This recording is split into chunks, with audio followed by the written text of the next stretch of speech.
This is going to be Lecture 3 of Section 1, Expansion of European Colonies in North America. The colony of Jamestown became the first successful English colony in North America. It was located in present-day Virginia along the Chesapeake Bay, and it's going to survive its earlier obstacles. By the mid-17th century, Jamestown was joined by additional settlements. These included the Scandinavians along the Delaware River, the Dutch on the Hudson River, and religious English dissenters that will start to populate New England. Trends began to be established as time progressed. The colonies south of Jamestown and those north of the colony were starting to create distinct cultures from each other. During this period, all the colonies continued to maintain a high mortality rate. We're going to see this from internal and external conflicts, illnesses, malnutrition, and exposure to new elements. But as time moved on, we're going to see an extreme social stratification, the rich versus poor, form as select families rose to become America's new elite class. In 1632, King Charles I granted 10 million acres at the north end of the Chesapeake Bay. Note, once again, we see the complete disregard for the indigenous population in the region. And this further displays the overwhelming arrogance that the British have. Now, this colony sought to expand the tobacco production well beyond Jamestown. And under the leadership of the Catholic nobleman, Lord Baltimore, the Maryland colony attracted Catholics to America. Maryland's tobacco economy is going to mirror that of Virginia. Despite their political and religious differences, the common economy is going to create a distinct regional identity, which they all shared, although only temporarily. So let's go over some terminology here. A royal versus a proprietary colony. Now, a proprietary colony was one that was granted by the British Crown and allowed full rights of self-government. They were required to govern, protect, and populate their own region. Now, this differed from the royal colony or crown colony, as it was ruled by a governor specifically appointed by the monarch, not by someone who had commercial relations and was deemed as capable of maintaining the leadership without direct supervision. Now, the royal colonies were anticipated to act in conformance with the monarchy's desires and policies, and the governor was expected to pick the leading members of the colony's elite class to act as their advisors. But we need to keep something in mind. Both of these type of colonies have one major thing in common, and that is they are separated from England by the Atlantic Ocean, which means it doesn't matter if this is a proprietary colony or a royal colony. Whoever is leading the colony is acting based on their interpretation of not only the company for whom they represent, but also the monarchy itself. Yes, on paper, the leader of the royal colony is supposed to have a far more direct relationship with the king. But again, that is impossible when we look at the fact that the Atlantic Ocean is separating them from that relationship. It is that disconnect. So in essence, they really have more in common with each other because again, both of them are acting in their own interests with a slight desire to meet the demands and requirements of the king. Now, of course, we also need to keep this in mind, especially when we talk about the desire for survivability. Is a royal governor going to carry out a mandate by the monarchy that is going to be unfavorable towards the people that he shares the colony with? Especially when his survival, his well-being is not necessarily based on the king, but on the people that live in the colony, in the community with him. What is going to drive that leader's motivations, their ideals, and their goals Is it really going to be that of the king, or is it going to be that of the community? And again, this is why we kind of see that really on paper there's a difference between both a proprietary and a royal colony, but probably in practice, not so much. Now, one of the reasons why we could say that this is going to encourage the demand for self-representation by the colonies is again because of this belief or this feeling of independence or of having to survive on their own without direct assistance from the monarchy. This again is going to create that independent feel that they're on their own for the most extent. And if that is the case, then they're going to start questioning why they need to be so loyal to a country that for the most part really has at this point indirect influence upon these colonies. Unfortunately, the Reformation's legacy of intolerance towards differing theological beliefs is going to follow the colonists to the New World. The hatred of Catholics by the Protestants led to numerous conflicts among the colonists of both Maryland and Virginia. But the 1649 Act for Religious Tolerance attempted to quell these tensions. Governor William Stone of Maryland supported the act despite strong Puritan resistance. And he will raise an army of Protestant and Catholic supporters against these Puritans who were fighting against the act. After the governor's failed attempt to enforce the act, he is going to be in prison. And because of this failure, what we're going to see from this point till several hundred years, we're going to see an anti-Catholic sentiment basically prevail throughout the colonies and the period that we actually become a country of our own. And you need to remember that this will be a key factor for Irish immigrants who are going to come to the United States. The communities along the Chesapeake maintained a close tie with England and were agriculturally based with a profit-driven focus. Remember, for the most part, they grow cash crops, which is agriculture dedicated to the production of non-food related crops like tobacco, sugar, and later cotton.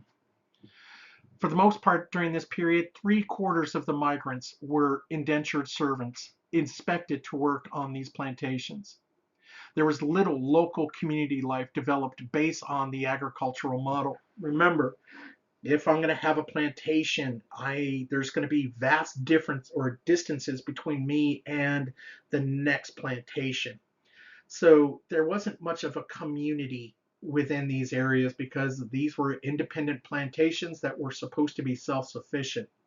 This didn't really create a community feel within that region. Women temporarily fared better than men. There were fewer in number, they had lower mortality rates, widows were able to quickly remarry, and some actually started to accumulate wealth. It would be King Charles II that would initiate the founding of new colonies along the Atlantic coast. In 1663, the colony of Carolina was chartered, but soon divided into a northern and southern colony. North Carolina was home to 5,000 small farms and large tobacco plantations, many from Virginia. South Carolina was settled by West Indies planters who relocated themselves and their slaves. The southern colony's agricultural nature and dependence on forced labor set the stage for the formation of a southern culture. The differing cultures of the North and the South resulted in social, political, and some religious conflicts that exist even to this day. In 1630, English Puritan lawyer John Winthrop was granted the establishment of the Massachusetts Bay Colony. This colony became the second major settlement in New England following the Plymouth Colony. Winthrop dreamed of a city on the hill, which would be a model of Christian reform focused on social and economic equality and charity. It dominated New England's development by influencing the governments and religious beliefs of the neighboring northern colonies. Winthrop led the first large wave of colonists from England in 1630 and served as governor for 12 of the colony's first 20 years. The Massachusetts Bay Colony proved to be far more stable of a society than that of its southern neighbors along the Chesapeake. Towns and strong families in New England contrasted sharply with the weak community life in the Chesapeake. New England Puritans were not so puritanical. Settlers clustered near town center, building churches and schools. We see an emphasis on male literacy through the establishment of Harvard College in 1636 and the first book printing in 1640. The position of women within the northern colonies saw that women managed the household and bore the children while men dominated political life.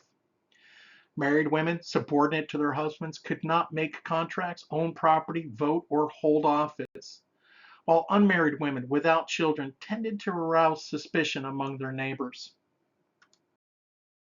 Just as disagreements pushed religious-minded individuals out of England, that same dissension is going to cause many to move and create their own colonies in the Americas. In 1636, Thomas Hooker led his followers west and founded Hartford in what would become known as the Colony of Connecticut. That same year, Roger Williams was banished because of his views on religious tolerance and founded the Colony of Rhode Island. In 1638, Anne Hutchinson and her followers moved to Rhode Island to escape religious persecution in Massachusetts. It is in the northern colonies that we see the predominance of religious motivations, especially as it spreads because of internal conflicts. However, it is critical to remember that the foundation of the colonies was not necessarily religious-based, but more profit-driven. The merchants of New England developed a diversified economy, which strengthened their political power. Their businesses included lumber, fishing, and shipbuilding. Northern farming tended to focus more on subsistence farming and not cash crops. And it furthered the growing economic divide with the southern colonies. Keep in mind, one of the reasons why there is a major difference between the northern colonies and the southern colonies is because when you have this kind of diversity, there is a greater chance of making more profit. And also, should something go wrong with one of your businesses or one of your economic systems, you have others to fall back upon, which means that the northern colonies, the New England colonies, tended to be on better foundation than that of the southern colonies. Because keep in mind, should that cash crop lose its value or lose the attention of its buyers, then there's really nothing else for the southern colonies to fall back on, unlike the New England colonies.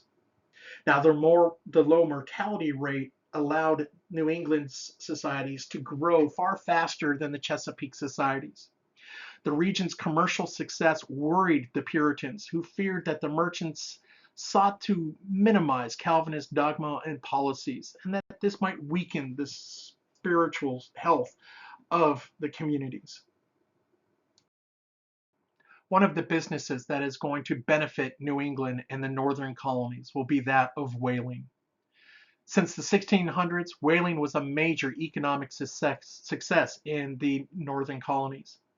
It gave the northern colonies a competitive edge against their European counterparts, and it gave the northern colonies a sense of economic dependence. The work at first was lucrative for the whalers, who would spend anywhere from a year to 4 years out at sea, depending on the area of the hunt, whether that be the Atlantic or later the Pacific.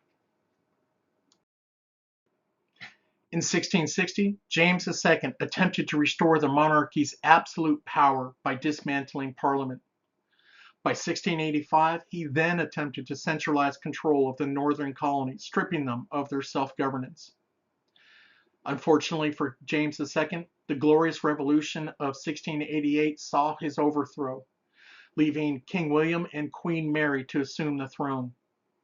The colonists, under the new leadership, revived their assemblies and returned to self-governance, and in some cases also expanded their self-governance in the chaos. Now, these events contributed to the independent views held by many of the colonists.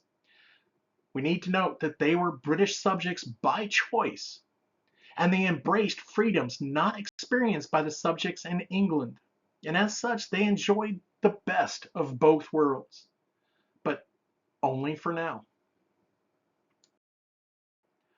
So let's ask yourself, how does this reflect an internal conflict? We need to remember that at this point in time, the colonists are British subjects. They're not Americans, they are British subjects. And as we stated before, they are choosing to be British subjects, which means that these conflicts are happening within Britain. They're happening within the society. And though they're not necessarily fighting over land like we've seen in so many other instances, they are fighting for political power, which itself is an important resource. The power of self-determination, the power of economic freedom, the power to choose. These are all critical resources that they are fighting for within British society. Now, what kind of effect did it have on England? Well, at this point, England is in a chaotic flux. They're trying to determine what is the role of the king, what is the role of parliament, and they're not necessarily really paying attention to what's going on in the colonies. Though for some, there is a concern that the colonies are starting to get a little bit too sure of themselves, a little bit too disconnected from England itself. And as far as the colonies are concerned, this is okay. As we talked about before, that independence is coming from the fact that they are doing a lot of their development on their own without direct intervention from England. But that being said, we need to understand that the money, the services, the shipments, everything is still English. It is still being provided by England. Their security is guaranteed by England. Their economy is benefiting or being benefited by the strongest empire in the world, and that again is England. But again, because this is not direct control of the colonies, it gives the colonists a feeling of independence, of self-determination, that the rest of England does not have the opportunity to feel or experience. The Pequot War of 1636 was a violent conflict by the Pequot people against a coalition of English settlers from the Massachusetts Bay, Connecticut, and Saybrook colonies. These colonies were also aided by their Native American allies. In the end, they eliminated the Pequot threat to English colonialization efforts. It was an especially brutal war and the first sustained conflict between Native Americans and Europeans in Northeast and North America. It resulted in the defeat of the Pequots and the Dutch. And for the most part, we see that the Pequots will become slaves to the British. Now, the Puritan understanding of Scripture allowed the Puritans to justify their slaughter of the Pequots as Puritan ethics drove their harsh interpretation of the Bible. In the wake of these conflicts, Indians adapted to European culture and participated in trade. Some Native American leaders developed schemes to play the European nations, colonies, and people against each other, which ended up facilitating better trade deals for the Native Americans. Unfortunately, in their success, the Native Americans became increasingly dependent upon European commerce, and this will undermine their own cultures and economies. Over time, colonial expansion and native depopulation continued to threaten the native communities. Native American populations along the American East Coast declined from 7 to 10 million in 1500 down to 1 million by 1800. This resulted from war, disease, and their migration west in order to escape the Europeans.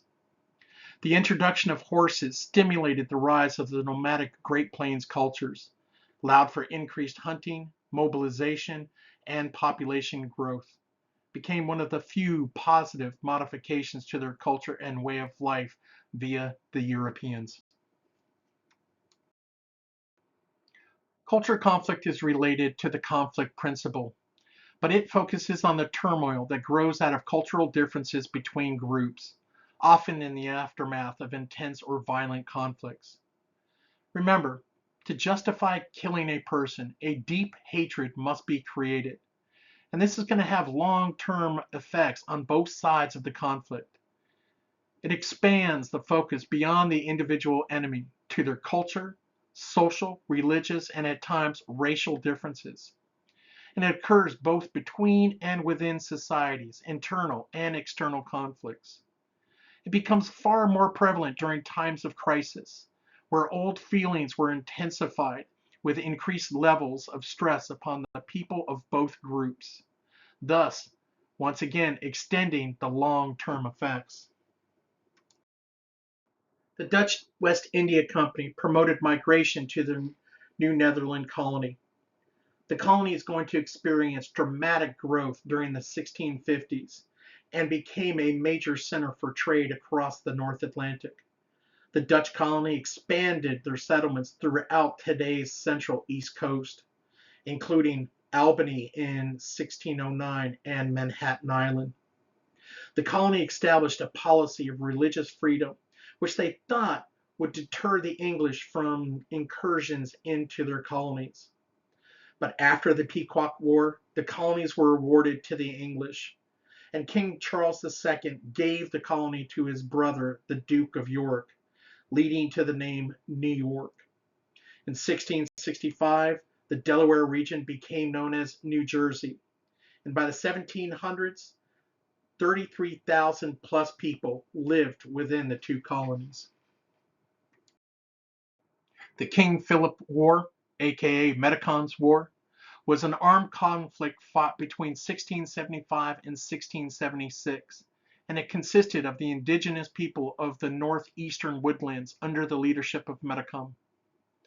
It was fought against New England colonies and their indigenous allies. The war was the greatest calamity in the 17th century New England, considered by many to be the deadliest war in colonial American history. In 1676, Metacom is defeated when the Mohawk joined the English. 4,000 natives and 2,000 colonists will die in this conflict. 12 towns were destroyed and many more were damaged. Let's look into Bacon's Rebellion and the Southern conflicts. In 1676, conflicts between Virginia settlers and the tribes along the upper Potomac River turned to violence. This violence was instigated by Nathan Bacon, who demanded the death or removal of Indians from the region. The British governor attempted to suppress the unauthorized military expeditions, and the governor met with resistance from Bacon's followers, which resulted in the burning of Jamestown, the colony. When Bacon died from fever in 1676, his rebellion collapsed. But because Bacon exploited the colonial grievances related to British rule, he is sometimes pictured as the forerunner of the American Revolution. In 1681, King Charles II granted William Penn a huge territory west of the Delaware River. Now, Penn was a Quaker and established his colony as a holy experiment. One of his experiments, or one of the ways that he was different than most of the English, is that Penn purchased the land from the Algonquins, dealing fairly with the Native Americans. This, to some extent, reflected the value of nonviolence that was practiced by his religion. He will establish the city of Philadelphia, which he optimistically proclaimed as the city of brotherly love. Immigrants created a community of more than 8,000 settlers, which consisted of Quakers, Dutch Calvinists, German Lutherans, Presbyterians, Baptists, and Catholics, to name a few. To talk about this period and not talk about the Salem witch trials would be an offense to history. Between 1692 and 1693, the Massachusetts town of Salem is going to be known for its persecution of people accused of witchcraft in a series of court hearings. This really was not about witchcraft, though it took on all the appearances of witchcraft. This was more about capitalism. It was similar to the false accusations of the earlier inquisitions that we see related to witchcraft in Europe. Though the hysteria of witchcraft was used, it was really leading families of the town who sought to prevent the creation of a new town by discontented citizens. Seeing that they needed to gain the support of the regional government, they started accusing these dissenters of witchcraft. And from there, the Puritan hysteria related to the devil took its form. In the end, the trials will result in the execution of 20 people, including 2 infants who will die in prison. And it will expose the dark side of the Puritan thinking about women. Most accused witches were marginal or independent women within the society. And it also played a role with the sexual repression that we see, because when you look at the various different methods of torture, they tended to deal with nudity. They tended to deal with the men having access to women in a way that their religion never allowed them before. And it is here where we see not just the dark side, but to some extent the depravity of the Puritan way of thinking of that period. This is a video of a Mighty Python skit in the movie Mighty Python and the Holy Grail.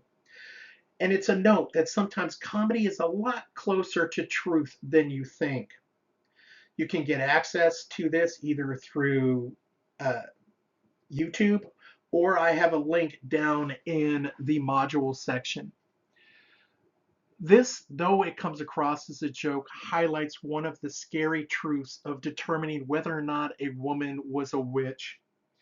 Back in the period, you would bind the woman and throw her into a body of water. If she floated, she was then a witch. You would then extract her from the water and then, of course, burn her at the stake. But if she drowned, she was then not a witch. But I'm sure some of you are asking yourself the magical question, well, what difference does it make? Because in the end, she's still dead. And that is absolutely true. This is the craziness that we can associate with the fear of witchcraft, the hysteria of witchcraft. And it played a large part in the manipulation of the people in the city of, or in the town of Salem. Remember, Salem was not necessarily about witchcraft. It was more about the haves trying to maintain their power within the community and using witchcraft as a way to maintain that power, despite its crazy and illogical foundations. As indicated before, both European and native cultures constantly adapted to each other. Within the European colonies, numerous independent cultures formed. These included cultures that were made up of the northern colonies and the southern colonies, colonies that had some slaves or were all slaves. They included Native American culture, French culture, Spanish culture, and of course the hybrid cultures that developed when these cultures mixed.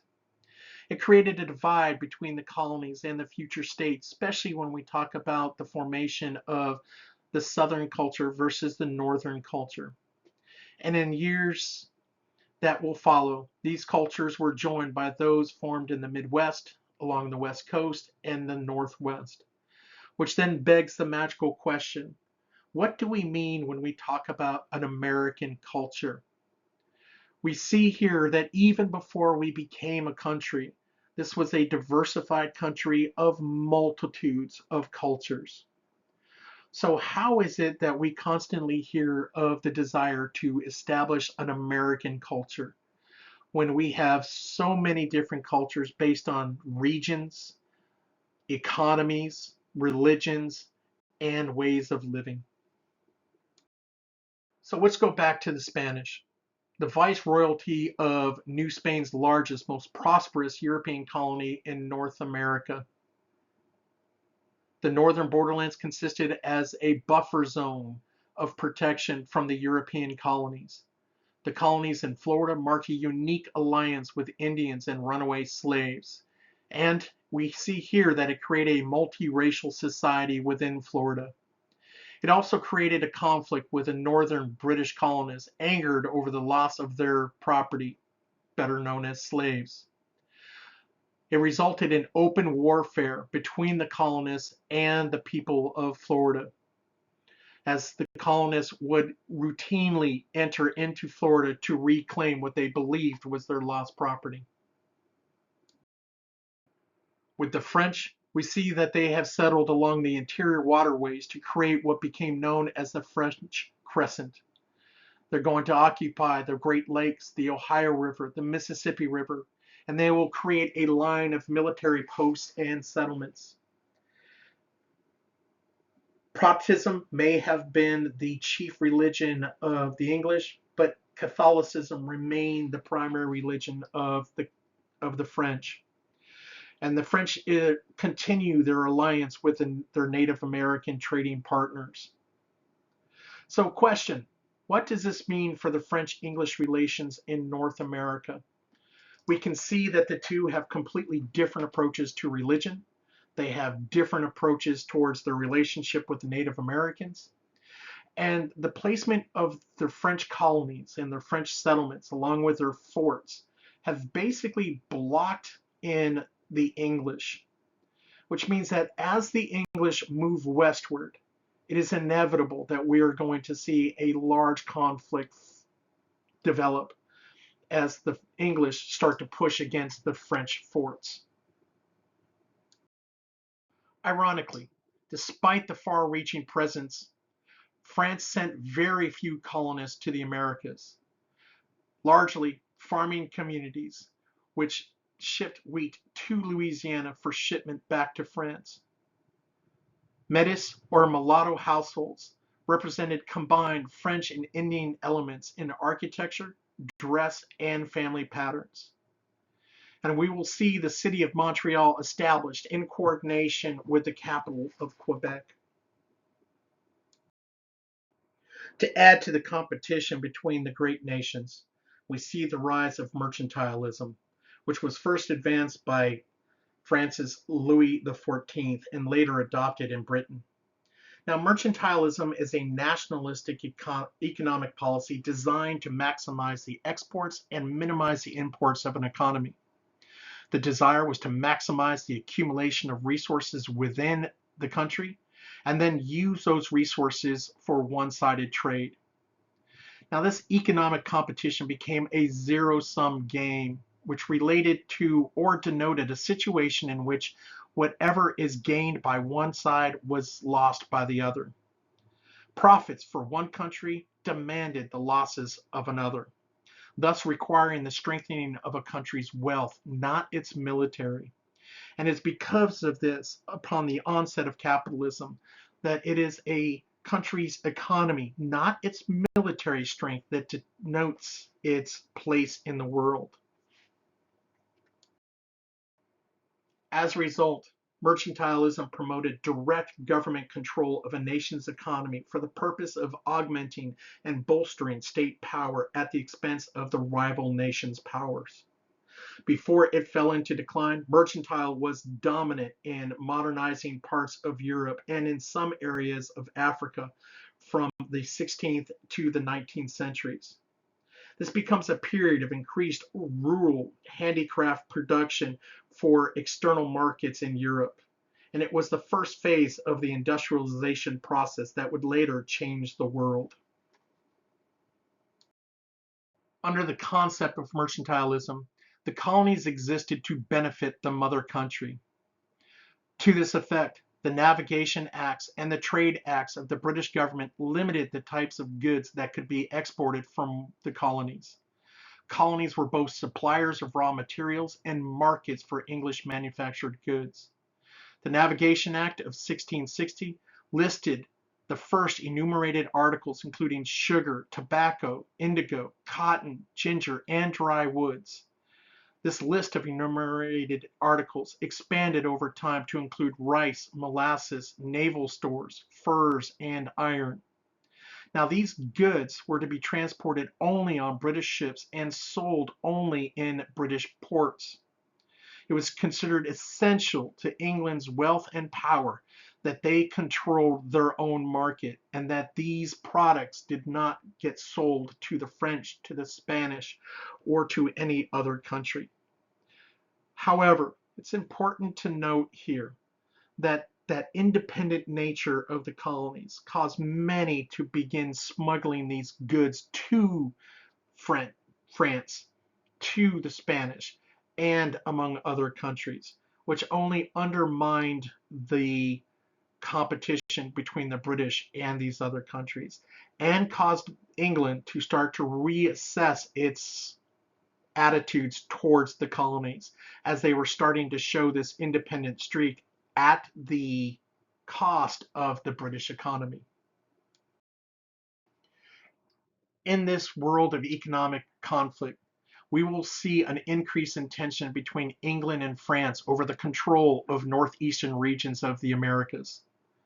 King William's War of 1688, aka the Second Indian War, was a part of a much larger conflict in Europe between the French and English. It was the first of 6 colonial wars fought between New France and New England, along with their respective Native American allies.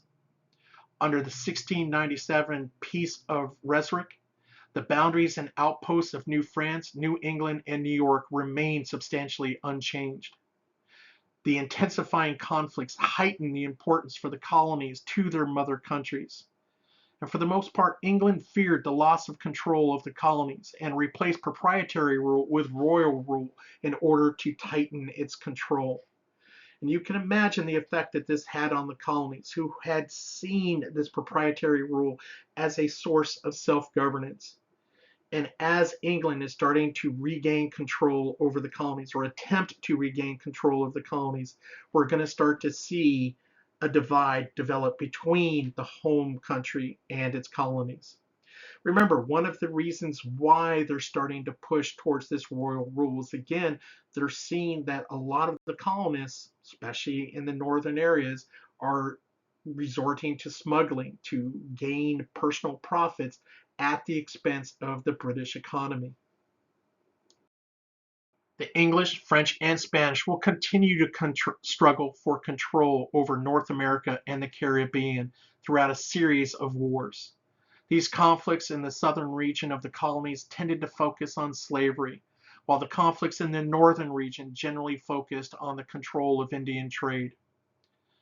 The Queen Anne's War of 1702 to 1713, we see the American phase of the Europe's War of Spanish Succession. The King George's War of 1744 to 1748 was the third Anglo-French War in North America. And until 1744, all of these conflicts were pretty much a stalemate, with no nation winning the upper hand throughout the Americas.